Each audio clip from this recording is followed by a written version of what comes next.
Problemi është që këta heqin një vizë me idenë që a është apo s'është zoti Binaj i aftë qeverisë qytetin. Kemi dy gjëra që dallojnë që në nisje. Zoti Binaj vendosi vetë të ofrojë si kandidat. Nga ana tjetër, zonja Menastiliu doli dhe konfirmoi edhe një herë që ajo ishte shumë e surprizuar. Ose kemë Aga Buri thotë se koleg do ta keshë, por si një muaj do jetë pa drejt rroke edhe koleg do të vi prapë.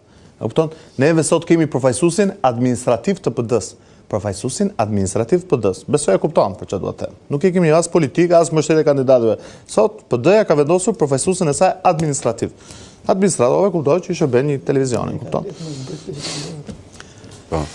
Zoti Koka? Ta vëzoj. Rrosh.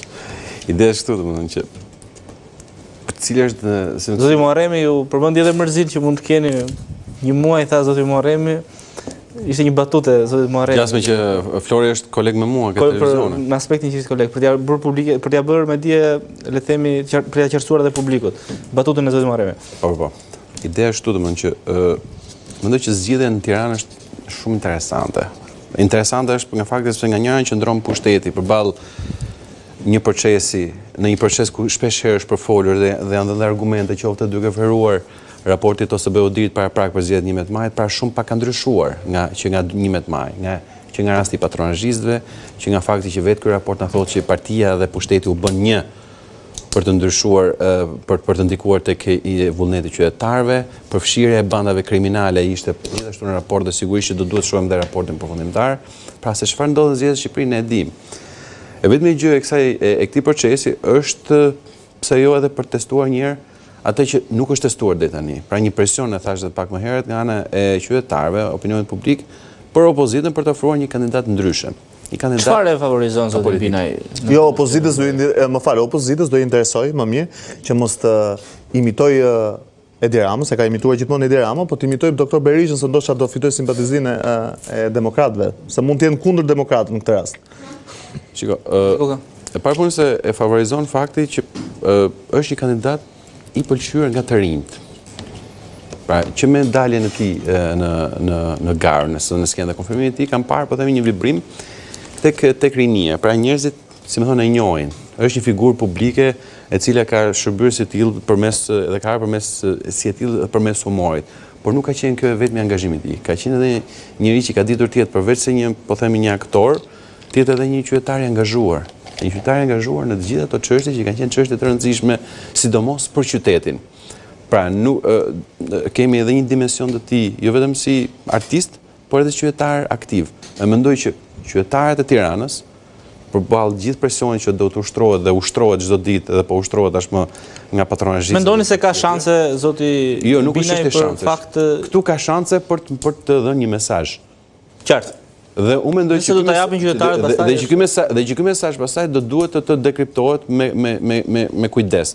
Pra nëse qytetarët kanë një kandidat, po themi që është apolitik dhe kanë kërkuar një prej kohësh një kandidat apolitik, dhe sërish paktën më aq sa kanë fuqinë, nuk arrin ta replikojnë këtë lloj kërkese, atëherë rikthehemi sërish ke plani që kishim më parë, ku partitë vendosin kandidatët e tyre ato që quhen politikë dhe me ngarkesë politike.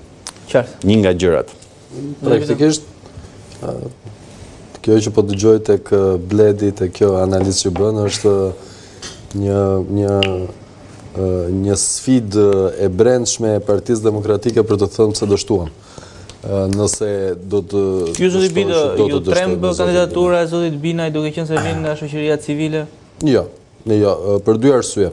Unë besoj se qytetarët e Tiranës... Nëse s'do ishit pjesë e politikës, do e mendonit edhe zotin Binaj si një alternativë që nëse do ishit qytetar i thjeshtë, pra jashtë kostumit të deputetit, jashtë kostumit deputetit dhe jashtë kostumit. Nuk po futem në cilësi personale, Flori është një djalë i mirë, unë e njoh, s'kam asnjë fjalë të keqe që mund të them për të, është dhe aktivist, përveç se është aktor, por këtu flasim për politikë dhe për menaxhimin e bashkisë dhe ka dy komponentë. Komponenti i parë ka të bëjë me aftësitë menaxheriale.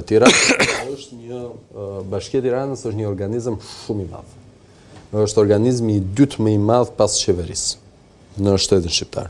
dhe rrjedhimisht nuk është një vend në cilën mund të bëhen sprova dhe qytetarët e dinë këtë gjë, nuk po them thjesht mendimin tim, po them atë që unë mendoj se është perceptimi i përgjithshëm publik, që nuk mund të bëhen sprova me këdo i cili nuk është mësuar me menaxhim të një strukture kaq të madhe.